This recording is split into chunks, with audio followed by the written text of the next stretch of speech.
Bila mai COVID-19 ni, macam-macam pendapat sudah keluar.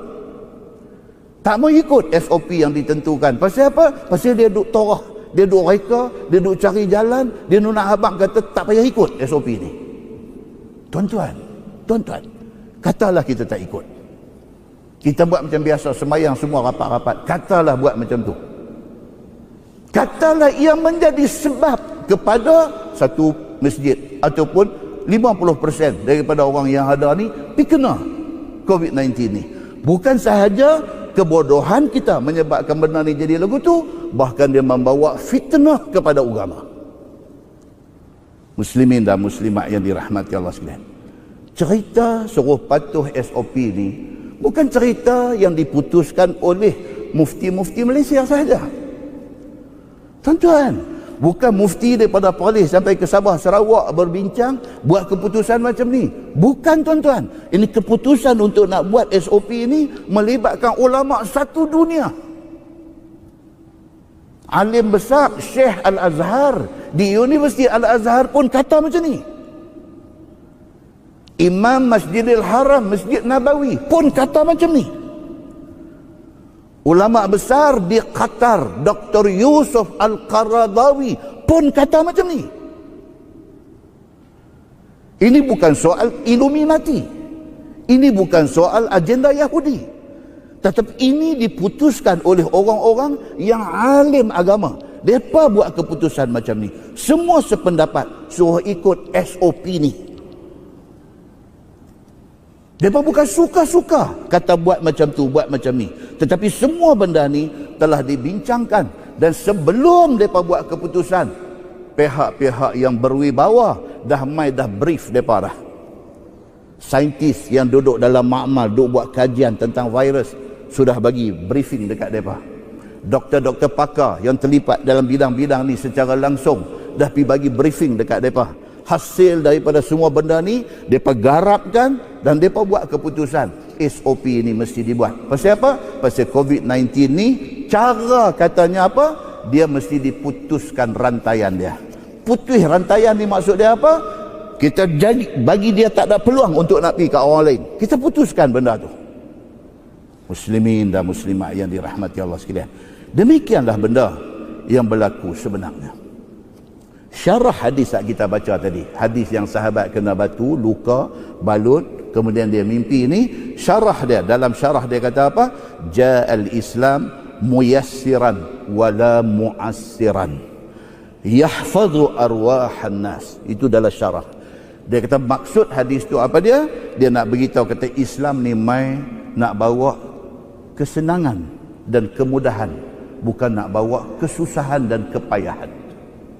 Islam main ni untuk kebaikan kita. Yahfazu arwahan nas, nak menjaga. Islam ni nak menjaga nyawa manusia yang ada ni.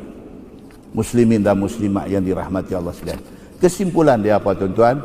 Kesimpulan dia, kita sebagai manusia disuruh berusaha dan bertawakal. Usaha apa dia? SOP ni usahalah. Ini usaha kita. Selebihnya kita serah kepada Allah. Tuan-tuan, hadis riwayat daripada Anas bin Malik radhiyallahu anhu.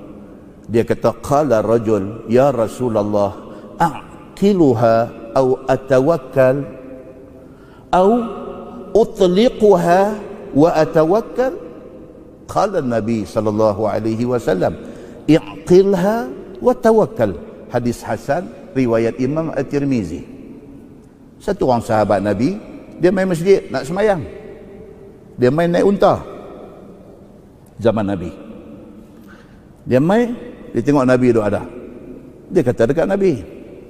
Dia kata, ya Rasulullah, nak tanya. Ni saya main dengan unta, kenderaan saya unta. Saya main nak semayang ni. Baik, unta saya ni, saya nak kena pergi tambat dia, baru saya naik semayang ke? Ataupun saya pakai tinggal dia lagu tu ya, saya naik semayang. Mana saya nak buat? Saya main masjid ni, saya nak semayang. Saya main masjid, takkan Tuhan tak boleh jaga unta saya? Ini saya nak main semayang ni, saya nak jaga segala sunnah Nabi, suruh sah rapat-rapat semua ni. Takkan Allah tak boleh nak jaga kita jangan bagi kena penyakit COVID ni? Macam tu lebih kurang contohnya. Sahabat ni mai dengan unta, dia kata dekat Nabi, lah ni macam mana saya nak tambat, lepas tu baru saya naik sembahyang, ataupun saya tinggal macam tu saja, saya pergi sembahyang pakai Tuhan jaga dia, macam mana? Nabi SAW kata, i'qilha. Nabi kata tambat.